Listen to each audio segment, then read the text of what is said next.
後來鄉親繼續來看高雄岡山基地一隻 T-34的教練機，昨日執行着訓練任務的時陣，不幸來墜機，有2位飛官來殉職。講這台教練機的機務狀況正常，而且墜機進前已經完成4屆的航線訓練，其中1屆甲墜機執行的科目攏同款。第1屆成功，想袂到第2屆卻失敗。軍事專家來分析，可能是機械的關係。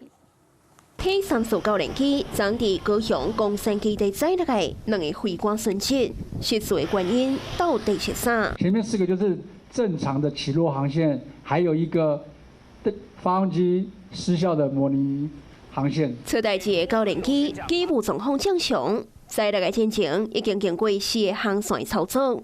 第1輪受到其他航機的影響，放棄航線操作。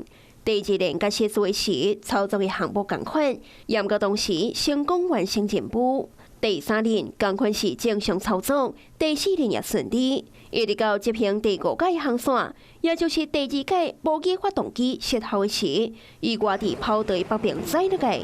軍事專家認為，可能甲機械或者是天氣有關係。萬一它這個設計上就是採取鋼索跟普利盤的設計，也就是鋼索跟滑輪，如果在操作的時候這滑門卡住，或者是鋼索斷裂，那可能就讓飛行員無法控制這個飛機的襟翼或者是方向舵，那麼就會造成失速。另外 ，T-34教練機屬於早期的機型，飛行機頂無到烏鴉巴，甲其他有到烏鴉巴的軍機來比，調查時間可能愛給超過3倍。